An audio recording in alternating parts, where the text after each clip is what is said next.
Theresa May vowed she would not hide from a challenge amid speculation she could be about to perform a cabinet reshuffle in an attempt to repair the damage to her authority.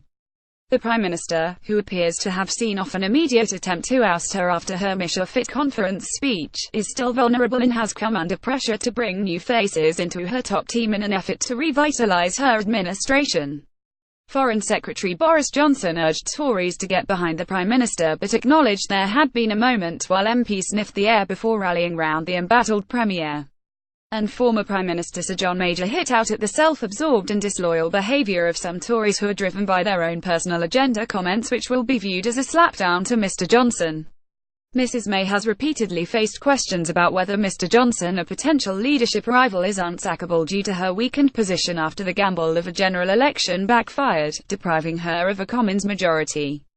But asked what she might do with a foreign secretary, Mrs May told the Sunday Times, "It has never been my style to hide from a challenge and I'm not going to start now. I'm the PM, and part of my job is to make sure I always have the best people in my cabinet, to make the most of the wealth of talent available to me in the party." Mrs May's ill-starred conference speech was interrupted by a prankster who handed her a fake P45, while a persistent cough left her struggling to be heard and a backdrop began to lose letters as she made her crucial address.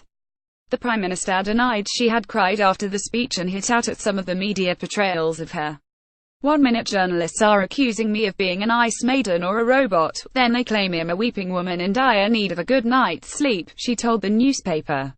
"The truth is my feelings can be hurt, like everyone else, but I am pretty resilient."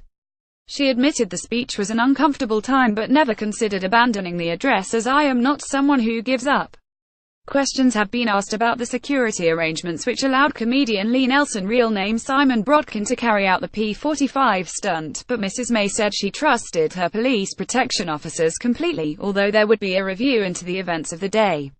An attempted coup led by former party chairman Grant Shapps has fizzled out, but the Sunday Times claimed at least 3 cabinet ministers had discussed the need to replace the Prime Minister on Thursday evening, the day after her conference calamity.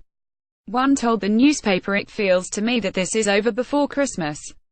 Mr Johnson used a Sunday Telegraph column to question whether the Tory party would allow itself to be forced into an election that no one wants, adding, "What do you think you are doing, you nutters?" He said the party's MPs have sniffed the air and turned sensibly away from the cliff.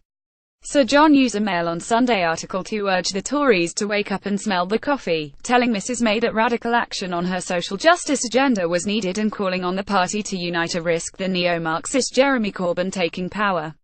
Of Mrs May's speech, International Trade Secretary Liam Fox said she had acted in a calm and dignified manner in difficult circumstances. The PM's misfortune during the speech had been seized on by a handful of malcontents, Dr. Fox said as he issued a call for unity in the party. "We are the Brexit government. We will be judged on whether or not we deliver a successful outcome for our country," Dr. Fox wrote in the Sunday Express. "Any self-indulgence during this most crucial period will send a signal that we are more concerned with personal or party interests than with achieving the right result for Britain." Scottish Tory leader Ruth Davidson said there had been some unfortunate shenanigans in the party, but the pushback has been pretty strong against those trying to force a leadership contest. She hit out at colleagues engaged in tittle-tattle, adding that being a politician is about delivering for the country, it's not and should never be about private ambition, comments likely to be viewed as a swipe at Mr Johnson.